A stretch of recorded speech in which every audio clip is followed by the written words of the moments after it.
So hello everybody and welcome to another interview with Amicable Scientists. Today we have Muna Wagner joining us today. Thank you Muna for being here. Muna is a freelance writer, facilitator and presenter based in Berlin. She was born in Brazil, raised in 5 different countries and has lived on 3 continents.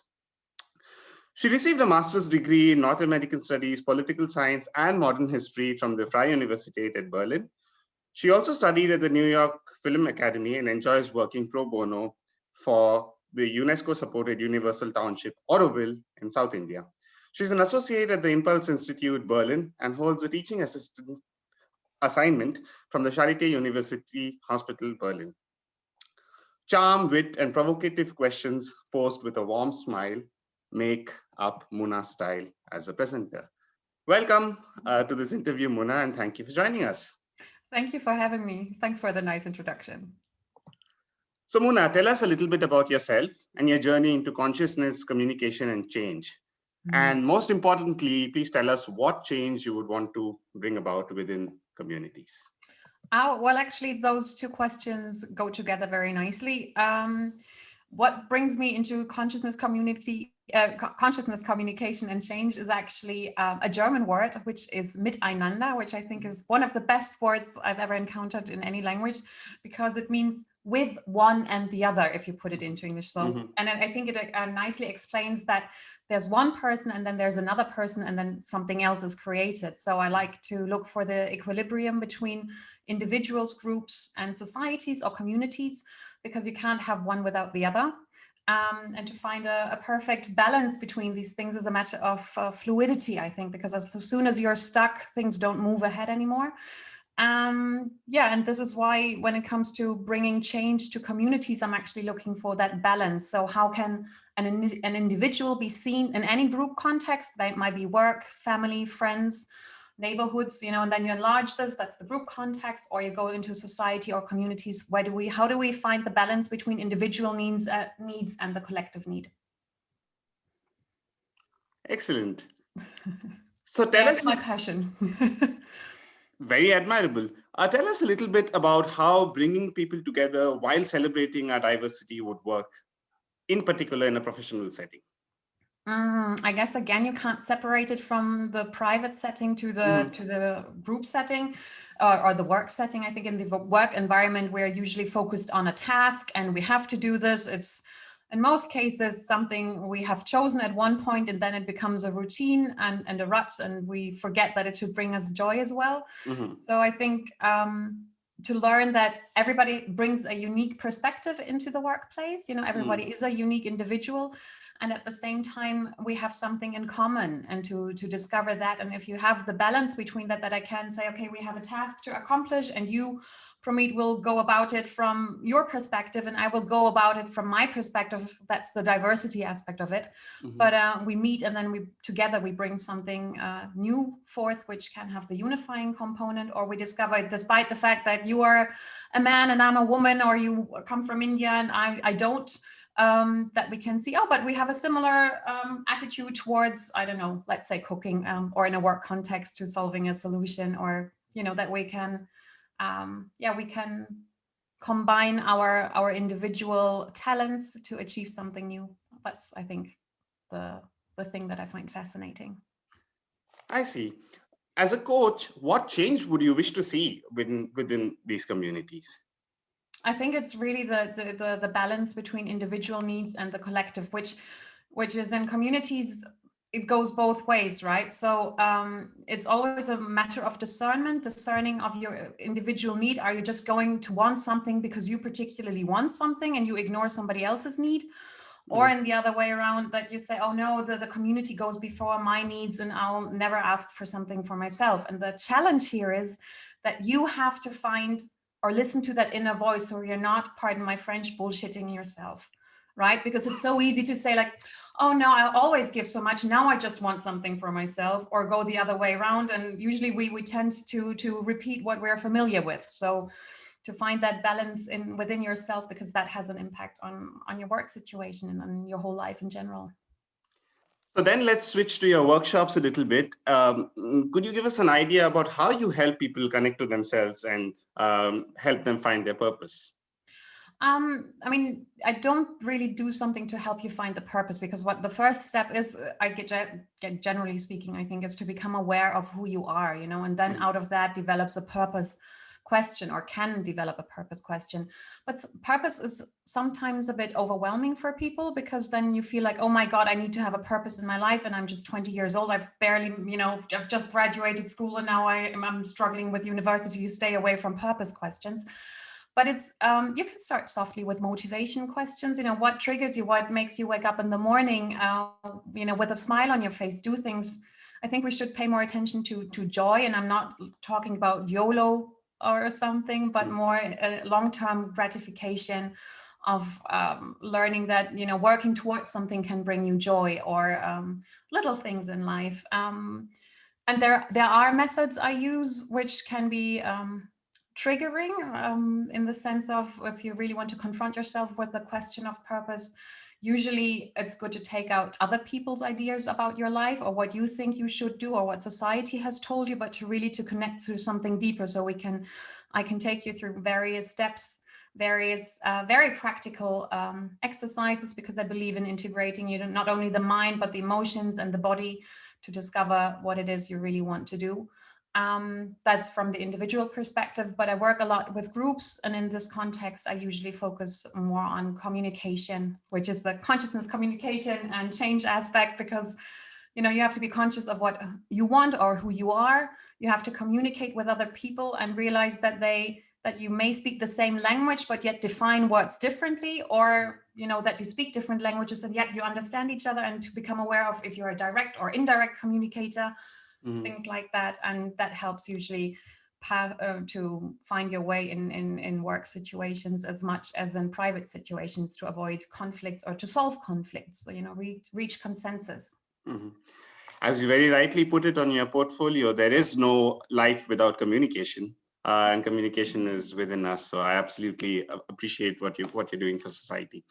Let us shift to a professional setting now, because you said that you often work with groups from within organizations and help them solve their internal conflicts, and particularly conflicts rooted to their culture and consciousness in general. So what are the most common socio-psychological problems that you see in a general professional setting? And because with Amicable Scientists, we are dealing with the science crowd, how would you then transfer this to a scientific or a graduate school context? Actually, I think there is not much of a difference. We always assume that there is much of a difference, but every work condition brings similar challenges. And this is the unifying aspect we all share as human beings. Marissa Peer, who is a British therapist, came up with 4 basic beliefs, which at least one of which you can identify with easily. And they go, you are not the belief system goes, I'm not enough. It's not available to me. I'm not lovable, and I don't belong. And I would say in an academic setting, you really I'm not enough is a big one, because you have the constant peer pressure. You need to publish papers. You have a hierarchy and you're judged constantly. So if you feel that you're not enough, this is really triggering you. It's not available to me is another one, thinking, oh yeah, I can't apply to this grant because I won't get it anyway. So you don't even start. And I don't belong. Everybody else is smarter than me. So it's a mistake that I'm here. So this all correlates to the imposter syndrome. And if you want to know more about it, I'd ask you to listen into the podcast, The Imperfect Scientist, which has an episode on that, and explaining and giving you some aspects on how to maybe get out of the imposter syndrome, stop listening to that voice. And what I find interesting is that there's pluralistic ignorance, is the psychological term. When you have self-doubt, you just think you yourself have the self-doubt because we don't talk about it. But actually, everybody is doubting their self. So I would strongly encourage finding a conversation about topics of insecurity, because fear of failure, fear of uncertainty, the fear of time-bound positions or not being smart enough, stress due to hierarchies and networking obligations. All of these things are affecting your mental health. And the funny thing is, you're not alone, but we believe we are alone because we don't dare to talk to someone, or only our best friends. And then we believe they have to believe us or be kind to us because they're our best friends. But self-doubt is very common, especially in academia. How important do you think it is to know where you're going? Because a PhD, like any other professional journey, is often filled with uncertainty, and that probably leads to some amount of doubt. So how important do you think it is to have the big picture figured out? And you personally, what are you most committed to solving within these young professionals? How would you like to help them the most? I think I would like to help with self-esteem or self-confidence, and Mm-hmm. to actually let go of the idea that you have to know where you're going. When I started out, I wanted actually to be in the media and the film business. I spent quite a few years working in various production companies in Germany or at the radio station. And usually communication is something that I like and that suits me. And I was pretty sure I'll be in the media. But then by chance, I stumbled into a different direction. And I realized if I had listened to my inner voice, the little voice, not the big one shouting at you where you think, oh, but this is more prestigious, or this is where I'll get more money or whatever, that this is the voice that guides you in the right direction. So I think it's helpful to have a goal in the sense of, yes, I want to finish my PhD, or I want to apply for a job X, Y, and Z, but be open to listen to what actually happens within you, and not, the outer voice is telling you where you should be going, and to find out what really makes you happy, and and there we come back to purpose. How do you want to live your life and spend your life? Is it important to you to publish many papers? Is it important to you to please your parents? I mean, I've got a friend of mine, he has passed away now, but he was a professor at I think at the FU, who had 2 PhDs in art history. And as you may know, art, if you do a PhD not in sciences but in social sciences, is usually a 5 to 6 year game plan at least, and you spend a lot of time on your own in a library. And this gentleman told me that he had 2 PhDs and was a professor, and he felt he was never enough, that he never got the recognition from his father that he was craving. So I think it's important to clear out, I'm going to call it the mess that we believe we want to please other people, because then it'll be always strenuous, you will always feel that you're enough. So we have to figure out that you believe in yourself, what you're doing, and you do it because you believe in that thing you do, not in the recognition you will get, and not in playing games of societal, I don't know, earnings, getting money, getting recognition or something, or you're pleasing your parents. And I think that's sort of, I'd like to help get that more going, so that you live your potential because you have got something to offer to the world. And once you do that, I think we all benefit from that. Absolutely. But do you think that self-esteem is also linked in some way to figuring out where you're going? Or do you think these are separate issues that are to be dealt with separately? That's an interesting question. I've never thought of it like that. I think it can go together. For instance, if you don't believe in yourself, then you don't believe that certain things are available to you, so you will not pursue whatever you believe is your purpose. I was not going to say this, but we're going to do it now anyway. One of my favorite exercises, and it's a bit hardcore, is that, so you can close your eyes and imagine, or just think of the thing you really, really want to achieve in life. What is something where you think, I really want this? It can be something materialistic as owning a Porsche, or having a big house, if that is what you crave, or it could be something, having a family, or having a certain position, or whatever it is, let this feeling come up, what you really, really want in life. And then imagine as a second step, so I'm a bit of spoiling it here, but you can still try it at home, and going through it while you're watching this.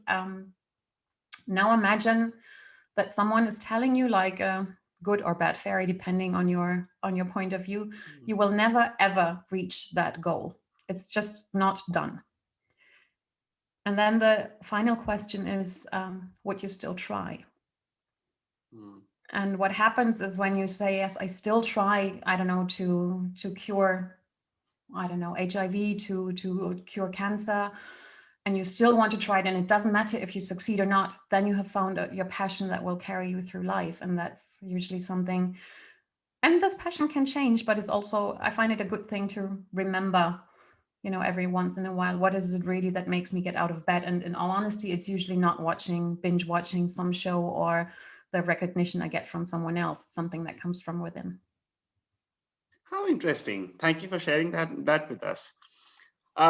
Since you've already done a podcast on imposter syndrome, and that's a big one in the graduate school context, let me shift to a slightly different aspect, focusing more on self-esteem and purpose.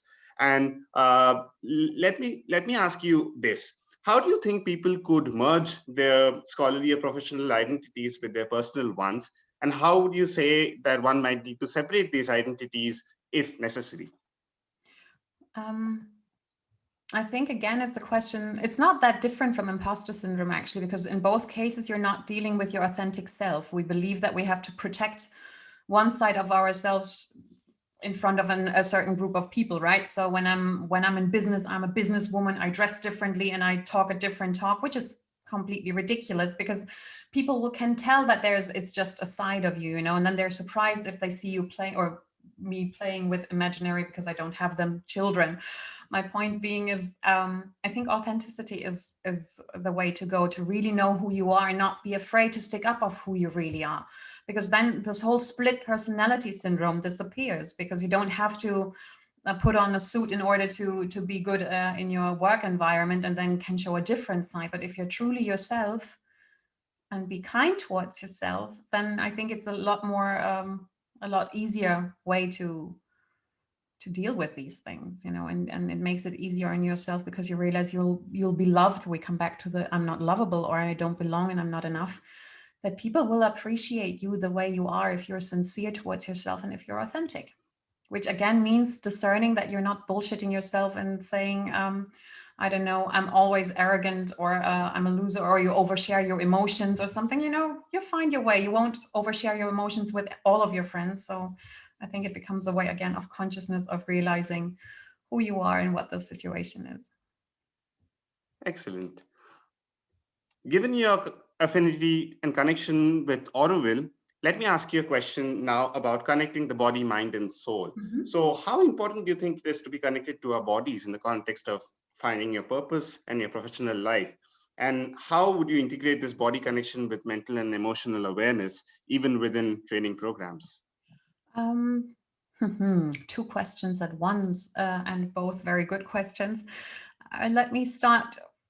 There's in Orville, there are a few exercises people are doing, and I think generally speaking, in Germany at least, we are very disconnected to our body. So we enter our work environment and then believe it's all a brain thing, or we get offered by our work environment yoga sessions for lunch break in order to get more efficient. So I think it's sort of a bit of a way of cheating or missing the point of doing yoga, because it's a thing of creating a balance, right? When it comes to decision making and finding your purpose, there are various exercises in which the body can be very helpful, because usually the body knows or gives you a physical reaction towards a decision when you're stuck in your mind and say, I don't know if I should go left or right. And then you can use your body through various techniques, which will give you a hint what is actually something you want. And it's a helpful tool to train your intuition as well, so you don't rely on pros and cons lists anymore. But I think I missed one part of your question you asked. I talked about the mental awareness as well. Can you please repeat it again? Because my mind wandered off, I think. No, so the question was about integrating body connection with the mental and emotional awareness within training programs, within the classroom. I think it generally speaking, you should, it's because you live in your body, right? So it's weird to ignore it for a longer period of time. There are simple exercises you can do both in at the beginning of a training session. I use it in between, because people learn differently. So it's, some people are more stronger in their brain. Some people need to touch things, feel things. So if you combine the various aspects, this will benefit in a classical training session. I will vary my various games. I usually play a lot of games because it gets you out of your rational brain. And sometimes there are rational aspects for other people who like numbers, for instance. But generally speaking, I think we need to move our body. We sit a lot usually, or we stand a lot, and then mix it up a little bit and get feeling into your body. And one of the very easiest thing you can do is switch especially in a classical classroom setting, switch the position in which you're sitting. So change physically the chair, move to the other end of the room. Why? Because then your body, you all of a sudden you have to move your body and look in a different direction, which gets the energy flowing again. And all of a sudden you're more aware and I'm an active listener. So ideally, if I give a lecture, I'd ask halfway through people to get up and change their chairs, which is unusual. And people might complain because it's inefficient. You have to get up and we're losing 5 minutes. But again, it's a helpful thing because, the brain gets awake. And if you're awake, you learn more and faster. So all of these little things, they're tricks of the trade. Indeed, indeed. Muna, please give us a glimpse of what workshops, services you offer, and what value you could bring to our audience in general, but also to the professional setting. Well, I do, let's say, generally 2 things, which is consulting or coaching and facilitation. In coaching or consulting, I deal with you as an individual. I focus mainly on empowerment, self-empowerment, awareness, and the balance again of who are you, and if you're struggling, especially in things concerning communication in your work environment, having conflicts, how to demand things for yourself, but also how to fit into a new or negotiate your way, especially in an international setting. My trainings are more broadly, it's called, they're always communication related, but they're called global learning, and they cover topics from diversity management, international intercultural management, team building, leadership, peace building, different things. But it's in general, that's why consciousness is for me so important. It all starts with you becoming aware of your habits, the way you've been trained, and trying to look at it differently. My favorite, and we can do this online, and I love doing exercises wherever I can. So fold your hand like in, whatever you want to call it. I think we both have done the exercise together already. Which thumb is pointing to your chest? Right now, it's the left one. It's the same with me. And now switch it around so that you fold your hand, take it apart and refold it, and that the right thumb. Mm-hmm. Yeah. And how does it feel? Slightly different.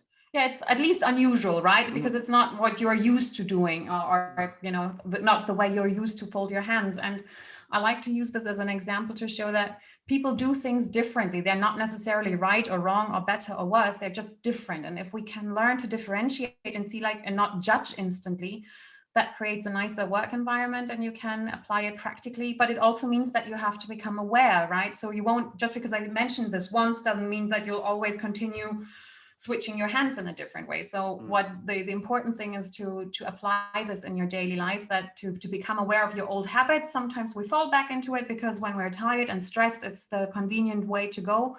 But to develop this will, or to strengthen this muscle, to say no, I'm not going to jump to conclusions. I'm going to give myself time, and I'll just fold my hands in a different way and see and observe the situation maybe under new light.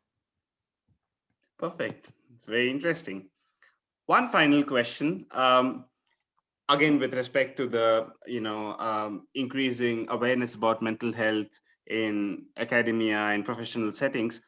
What would you think would be a suitable shift in the coaching pattern? Do you think that coaching conversation should now become part of typical academic advising, where issues that feel most applicable and resonating to students are actually addressed? Or would you still separate this from the standard academic curriculum, and you'd have separate programs where students can become socially conscious? I think it depends who's doing it. I would say it's a lot to ask for your tutor or your professor to be also your coach, because that can put another strain on that person and then create mental issues with them. But I think it would be good to have a safe environment where you can talk openly, as I said, to avoid this pluralistic ignorance syndrome of everybody believing everybody else is doing great and you're the only one who doesn't have a clue. So that would be good. And I think my preferred method would probably be a mentoring system of sorts. So this can be a form of advisor, so who knows the academic setting, but is not necessarily your direct boss, or you don't work with them directly, because that might be a bit awkward in some occasions, but that you can talk to someone who has been there, who is older, who can tell you and share their experiences with, and then have a safe spot. Why not? It's difficult to create that mind because you still feel everybody is judging you, but have a monthly or weekly meeting where you just say, you know what, today I'm struggling with that, or you pick out a topic. So just so that we open up our conversation. In the Scandinavian countries, people are more aware, especially also not only at university, but even in schools, that mental health issues are becoming a serious problem. But it helps they talk about it, right? If you don't talk about it, it's all hush hush, and you believe that you're the only one suffering, which is not true, because it's part of our process of human beings, of growing, I'm not going to say aging because that's such a negative connotation, but to develop, you gain security when you talk about things and realize. And the nice thing is, even if other people don't understand you, it means to stand up for yourself. If you are asking me and saying, you know what, I find it difficult, I don't know, I'm overwhelmed with the workload and I don't know how to handle it. Sometimes it might be weird because people will not say, but you should, or oh, I'm sorry, or you should be handling it differently. But you realize all of a sudden you're true to yourself and you admit something to yourself, and that already can decrease the pressure. And we should create a world without, pressure, because I don't think it's a healthy thing. We still should strive to do more, because that's what I believe in. I don't believe in being stuck or standing still. But to develop and to support one another in our growth and living our potential, which then again benefits the whole group and society. Perfect. Thank you very much. That was very enlightening. Would you like to leave our audience with a glimpse of what to look forward from you? Any new projects, any new book releases? The book release is still waiting. I mean, I'm still working on my book called The Silent Global Revolution, but you can check out the website, which I'm sure Pramit will put down. I will link it, definitely. Yes. www.thesilentglobalrevolution.com. Another project I'm picking up, I'm going to start my first podcast episode. I think in a month or so it'll be coming, and I'll be talking about, or with people who are actively pursuing change, both from a personal as in a collective thing. So I hope there are stories that inspire, motivate, and contribute to changing the world, to connect humanity. Perfect. Muna, it was an absolute pleasure having you with us today. Thank you very much. I'm sure we learned a lot and look forward to having you again sometime. Thank you. Thanks so much.